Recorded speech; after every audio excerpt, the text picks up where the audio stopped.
इस वक्त पूरी दुनिया की नजरें पाकिस्तान पर हैं, जहां शंघाई ताउन तंजीम का 23वां सरबराही इजलास आज से शुरू हो गया है। आज पूरा दिन मुख्तलिफ सरबराहाने मुमलिकत की इस्लामाबाद में आमद जारी रही।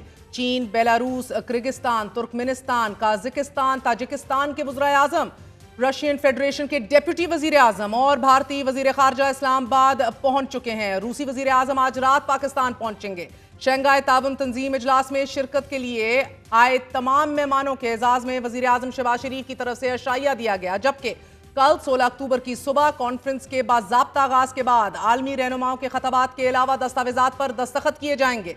कल पाकिस्तान पहुंचने वाले चीनी वजीर आजम ली चियांग को आज सदर पाकिस्तान आसिफ अली जरदारी की तरफ से जोहराना दिया गया। सदर आसिफ अली जरदारी ने चीनी शहरियों की हलाकत पर ताज़ियत करते हुए कहा कि दिल खराश वाक़या पूरी कौम के लिए तकलीफ का बायस था। SCO कॉन्फ्रेंस का कामयाब इनेकाद न सिर्फ इस तंजीम के लिए ज़रूरी है, बल्कि इसका बराह रास्त असर पाकिस्तान की मुईशत और खारजा अमूर पर भी पड़ेगा। SCO तंजीम में शामिल तकरीबन तमाम ममालिक एक दूसरे से ज़मीनी रस्ते से जुड़े हैं, मगर इससे कहीं ज़्यादा अहम SCO इजलास में भारतीय वज़ीर खारजा की शिरकत है। आज BBC ने अपने तज्ज़िये में लिखा कि भारत की वज़ीर खारजा जयशंकर की पाकिस्तान आमद और ताल्लुकात की बेहतरी के हवाले से तज्ज़ियाकारों की राय मुनकसिम है। BBC तज्ज़िये के मुताबिक इंडिया के अपने वज़ीर खारजा को पाकिस्तान भेजने के फैसले पर इंडियन खुफिया इदारे रॉ के साबिक सरबरा AS दौलत का यह कहना था कि ये एक अच्छी शुरुआत है। बॉल अब पाकिस्तान के कोर्ट में है कि आप इसे दो तरफा ताल्लुकात की बुनियाद बनाएं।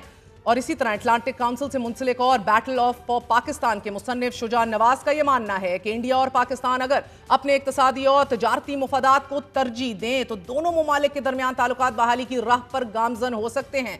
शुजा नवाज का यह मजीद कहना है कि दो हमसायों के खराब ताल्लुकात के सबब तरक्की के बहुत से मौके ज़ाया हो रहे हैं। इंडिया को अपने मौक़िफ़ में तब्दीली लाकर सार्क ममालिक की तंजीम को मजबूत करना होगा और सरहद पार मुहिम जोई का वक्त अब ख़त्म होना चाहिए। इसी तरह इंडिया स्टडीज सेंटर के डायरेक्टर डॉक्टर खुर्रम अब्बास का यह मानना है कि जयशंकर का अपना अंदाज़े गुफ्तगू पाकिस्तान के मामले पर बहुत जारहाना है। इंडिया महसूस करता है कि पाकिस्तान के साथ अगर ताल्लुकात ठीक ना भी हों तो इसकी बैनुल-अक़वामी तौर पर या खित्ते में जो हैसियत है, जो पोजीशन है, इस पर कोई फ़र्क नहीं पड़ेगा। तहम अमरीका में वाक़ यूनिवर्सिटी ऑफ अल्बनी से मुंसलिक असिस्टेंट प्रोफेसर क्रिस्टोफर क्लेरी के मुताबिक इंडिया को चीन के साथ मुतनाज़ सरहद पर मुश्किलात का सामना है और पाकिस्तान को मुल्क के अंदर परेशानियां दरपेश हैं।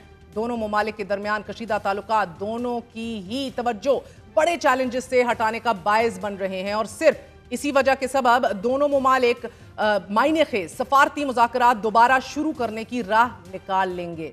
अब आने वाले दिनों में दोनों मुल्कों के दरमियान सफारती ताल्लुकात की बहाली होती है, नहीं होती, कितनी तेज़ होती है, मुज़ाकरात शुरू भी होते हैं या नहीं, इस बारे में बहरहाल कुछ कहना कबल अज़ वक्त है। मगर भारत से SCO इजलास की कवरेज करने के लिए आई भारतीय सहाफ़ी बरकत दत्त ने साबिक वज़ीर आज़म नवाज शरीफ और वज़ीर आला पंजाब मरियम नवाज से मुलाकात के बाद यह कहा है कि नवाज शरीफ ने उन्हें ख़ुसूसी इंटरव्यू देते हुए यह कहा है कि वो हमेशा से भारत के साथ अच्छे ताल्लुकात के हामी रहे हैं। उन्हें पाक भारत ताल्लुकात की बहाली का एक मौका नजर आ रहा है। भारतीय सहाफ़ी के मुताबिक नवाज शरीफ का यह कहना था कि अच्छा होता कि अगर भारतीय वज़ीर आज़म नरेंद्र मोदी भी पाकिस्तान में होने वाली शंघाई ताउन तंजीम के इजलास में शिरकत करते। बरकत दत्त ने मजीद कहा है कि नवाज शरीफ ने उनसे कहा कि उन्हें उम्मीद है कि वो और नरेंद्र मोदी बहुत जल्द साथ बैठने का कोई मौका तलाश कर लेंगे। बरकत दत्त रिपोर्ट कर रही हैं कि पिछली हुकूमत की तरफ से पाकिस्तान का मौक़िफ़ ये था कि जम्मू और कश्मीर से में 370 को मनसूख करने के बाद जब तक इस महाज पर कुछ तब्दील नहीं होता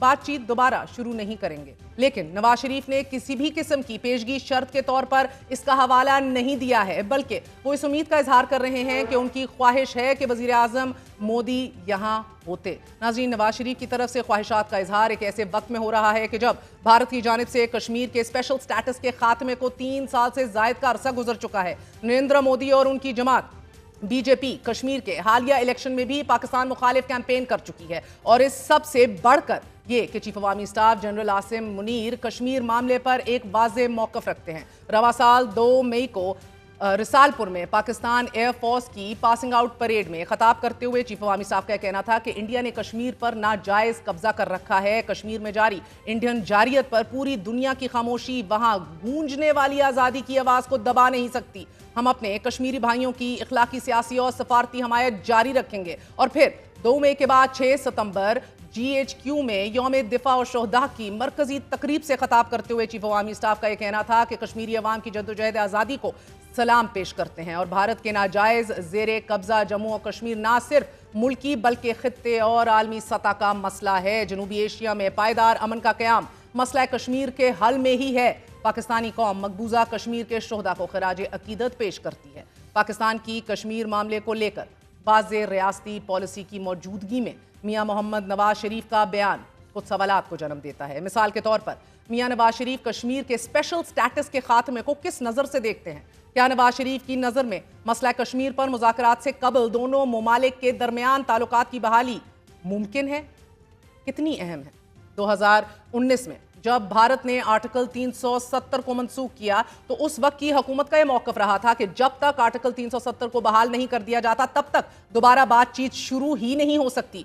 क्या मौजूदा हुकूमत इस मौक़िफ़ से पीछे हट गई है? मुज़ाकरात और बातचीत की दोबारा शुरुआत से कबल मियाँ नवाज शरीफ की जानिब से कोई पेशगी शर्त आयद क्यों नहीं की गई? और सबसे अहम तरीन सवाल, क्या नवाज शरीफ की नज़र में दो रियासतों के दरमियान ताल्लुकात से ज़्यादा अहमियत दो शख्सियात के दरमियान ताल्लुकात को हासिल है?